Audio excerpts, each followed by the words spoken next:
साथियों, लोग सरकारी नौकरी क्यों करना चाहते हैं? लोगों को जॉब की सिक्योरिटी मिले और बुढ़ापे में उनको पेंशन मिले। ये दो मूलभूत कारण होते हैं जिस वजह से लोग गवर्नमेंट जॉब करना चाहते हैं। लेकिन अगर मैं आपको कहूं कि इनमें से एक क्राइटेरिया पूरा हो सकता है बिना आपके गवर्नमेंट जॉब पाए हुए, क्योंकि सबको तो गवर्नमेंट जॉब मिलेगी नहीं। पेंशन। सरकार एक ऐसे पेंशन पर काम कर रही है जिसमें हर नागरिकों को पेंशन मिलने की योजना है। Universal pension scheme. सरकार एक ऐसी योजना पर काम कर रही है जिससे देश के हर एक नागरिक को बुढ़ापे में उनकी पेंशन मिल सके। क्या है ये पूरी योजना, इसको डिटेल में हम लोग समझेंगे। और ऐसी कौन कौन सी योजनाएं ऑलरेडी हैं इंडिया में जिसके बारे में लोगों को पता नहीं होता है। लोग सोचते हैं अगर हम गवर्नमेंट जॉब पाएंगे तो उसके बाद ही हमको पेंशन मिल पाएगी, इसके अलावा और कोई पेंशन की स्कीम नहीं है। ये भी भ्रम आज की वीडियो में आपका टूट जाएगा। तो पूरी वीडियो में आपको ध्यान से देखना है, और अगर जो भी पॉइंट में कोई डाउट हो तो आप कमेंट बॉक्स में पूछिएगा, मैं उसको दोबारा से बता दूंगा। खैर, वीडियो की शुरुआत करें इससे पहले एक रिक्वेस्ट है, चैनल को सब्सक्राइब कर लीजिए। ऐसे ही यूजफुल कंटेंट मैं आपके लिए हमेशा लाता रहता हूँ। शुरुआत करते हैं। आप ये हिंदुस्तान टाइम्स का आर्टिकल देख पाओगे, 26 फरवरी का ये आर्टिकल है। Government working on universal pension scheme for all Indian citizens. India के सभी सिटीजन जो भारत के नागरिक होंगे, जिनके पास आधार कार्ड होगा, आधार कार्ड बैंक से लिंक होगा, वो सबको पेंशन मिल पाएगी। कब मिलेगी पेंशन? जब आप 60 साल की उम्र के हो जाओगे तब, है ना। या आपके माता पिता जो भी हैं, अभी जिस भी उम्र में हैं, आगे चल करके जब 60 वर्ष के ऊपर हो जाएंगे तो उनके लिए भी आप करवा सकते हो। खैर, यूनिवर्सल पेंशन स्कीम है क्या, इसको समझते हैं। देखिए क्या है कि जो गवर्नमेंट जॉब पा जाते हैं तो उनके लिए तो पेंशन वाली व्यवस्था समझ लो ऑटोमेटिक हो गई। बाय डिफॉल्ट गवर्नमेंट उनको देगी ही।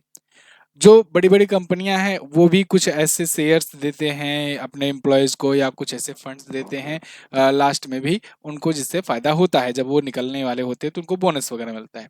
लेकिन जो असंगठित क्षेत्र हैं, अनऑर्गेनाइज सेक्टर हैं, जैसे जैसे गिग वर्कर्स हो गए, घरेलू स्टाफ हो गए, कंस्ट्रक्शन वर्कर्स हो गए, या कोई और जो टाइप के काम करने वाले लोग हैं, व्यक्ति हैं, भाई रोजमर्रा की जिंदगी में कोई ना कोई अपना गुजारा चलाने के लिए कुछ ना कुछ तो कर ही रहा होगा।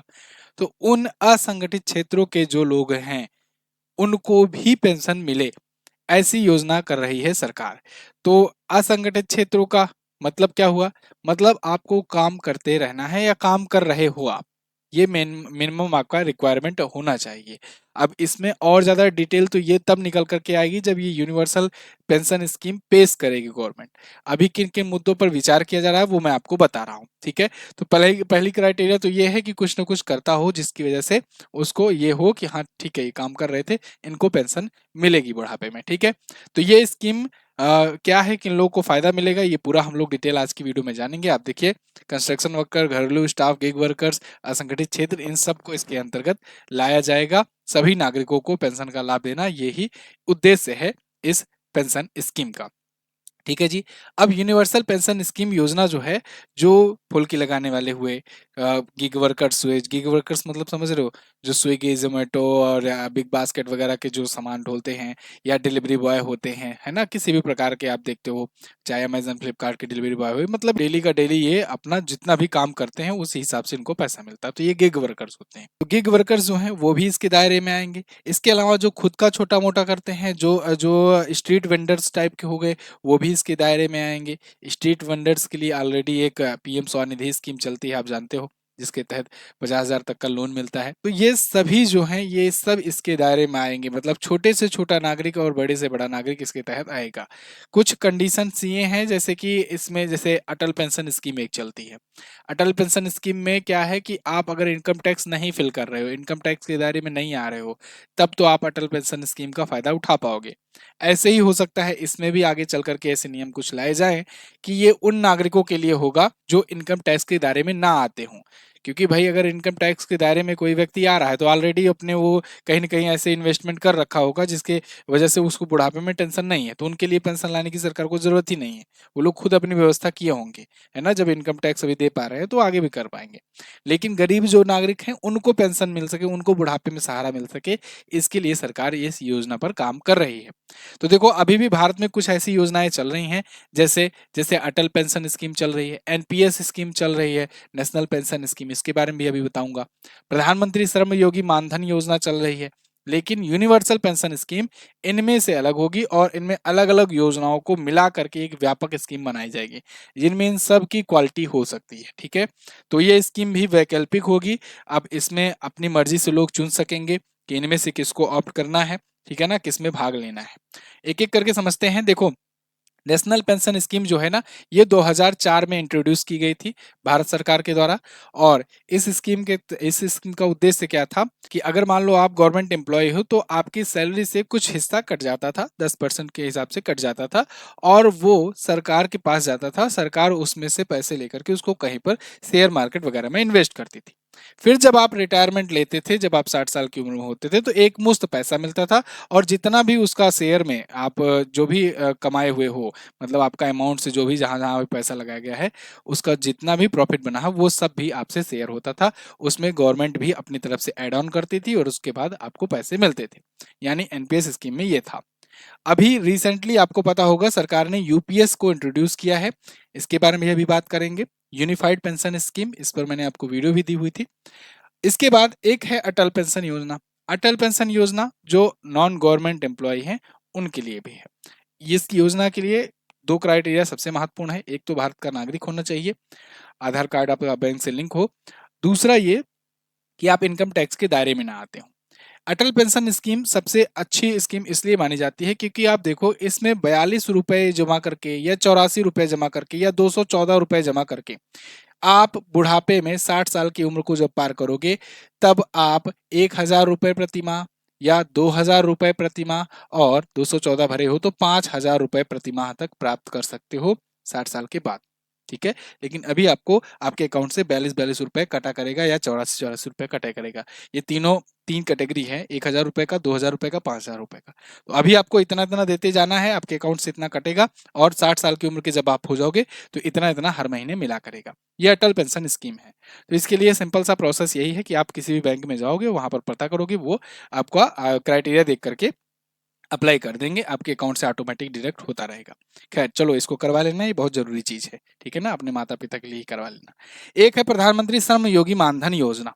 तो प्रधानमंत्री श्रम योगी मानधन योजना जो है ना, तो इसके तहत क्या होता है, जो श्रमिक होते हैं उनके लिए ये होता है। श्रमिक हुए, डेली वेजेस वाले हुए, इन सब के लिए लाई गई थी, लेकिन इसके प्रति अवेयरनेस नहीं होने के कारण लोगों को पता नहीं होता। जैसे आप में से बहुत सारे लोग होंगे जिनको अभी इसी के बारे में नहीं पता था। तो जब मैं वीडियो बना रहा था, रिसर्च कर रहा था, तब इसके बारे में अच्छे से समझा, तो मैंने कहा कि इसके बारे में तो आपको सबको बताना चाहिए। ठीक है ना, अटल पेंशन स्कीम क्या है। तो ये मैं आपको क्राइटेरिया वगैरह सब कुछ बता दिया हूँ। अपने बैंक से जाकर संपर्क करिएगा। 42 रुपये बहुत ज़्यादा नहीं होते हैं, या 214 रुपये बहुत ज़्यादा नहीं होते हैं, इतना तो आप रिचार्ज करा लेते हो। ठीक है ना, लेकिन आप सोचो कि चाहे अपने माता पिता के लिए करोगे या जिसके लिए भी करोगे या खुद के लिए भी करोगे, तो फ्यूचर आपका सिक्योर हो जाएगा। हर महीने 5,000 मिला करेगा।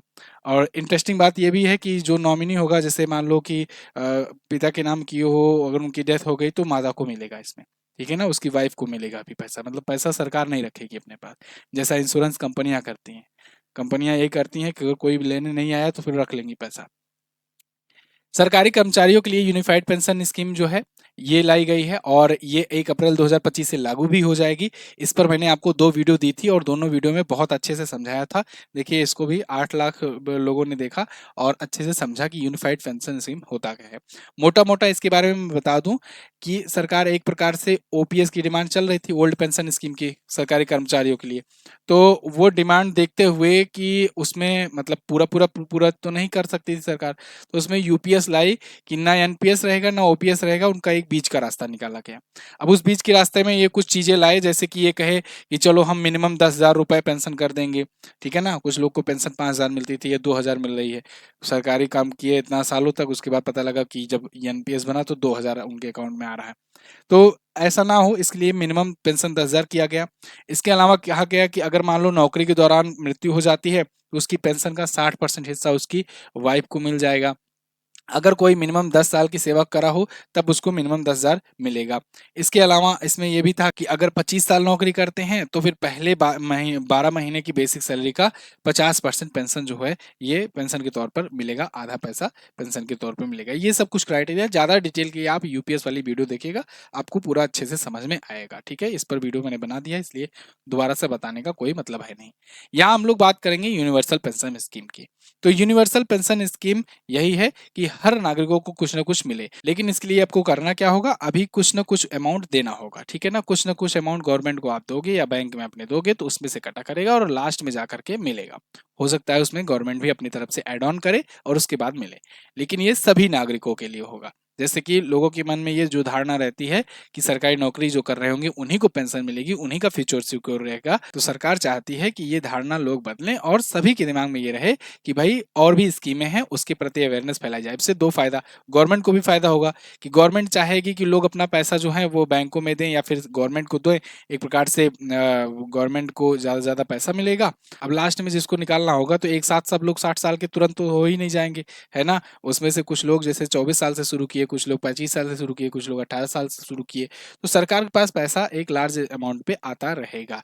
तो सरकार का भी फायदा है और बूढ़े बुजुर्ग जब हो जाएंगे व्यक्ति नागरिक जिनके पास कोई सहारा नहीं होता है, बच्चे छोड़ देते हैं या कई कई बार फाइनेंशियली बहुत दिक्कतें आ जाती है, तो वो सब प्रॉब्लम्स नहीं आ पाएगी, ठीक है ना। क्योंकि बुढ़ापे में तो जो ये डेली वेजेस वाले होते हैं या जो रेडी पतरी वाले होते हैं, ये बुढ़ापे में तो जा करके काम करके कमा नहीं पाएंगे, है ना। तो उनके लिए ये स्कीम है। खैर ये स्कीम आपको कैसी लगी आप लोग कमेंट करके बताइएगा। तो ये थी यूनिवर्सल पेंशन स्कीम जिसमें सभी स्कीम को मिला करके कुछ एक यूनिवर्सल टाइप का बनाया जाएगा। तो ये वीडियो अपने सभी फैमिली मेंबर्स के पास या फिर सभी साथियों के पास शेयर कीजिए, जिससे उन सबको भी इसके बारे में पता चल सके और आने वाले दिन में यूनिवर्सल पेंशन स्कीम का वो भी फायदा उठा सकें या फिर अटल पेंशन स्कीम का वो फायदा उठा सकें। अगर आपका कोई और डाउट है तो आप कमेंट बॉक्स में पूछ सकते हैं, उसको भी मैं बताने का प्रयास करूंगा। और जो लोग गवर्नमेंट एग्जाम की प्रिपरेशन करते हैं उनके लिए बता दूं कि मंथली ई बुक अपनी आती है और ये ई बुक शुरू के 2 दिनों के लिए मात्र 10 रुपए में की गई है। उसका आज दूसरा ही दिन है, ठीक है ना। कल ई बुक लॉन्च हुई है, तो आज के बाद इसका प्राइस 20 रुपए हो जाएगा। तो फटाफट से जाकर के आप एमजेटी ऐप से इसे परचेज कर लो।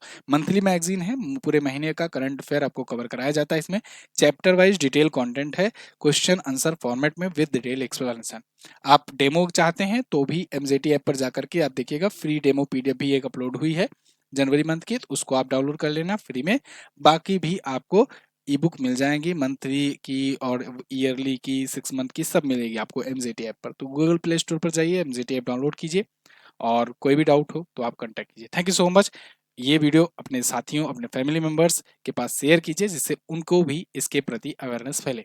Thank you so much. मिलेंगे अगली वीडियो में, तब तक के लिए नमस्कार, जय हिंद, वंदे मातरम।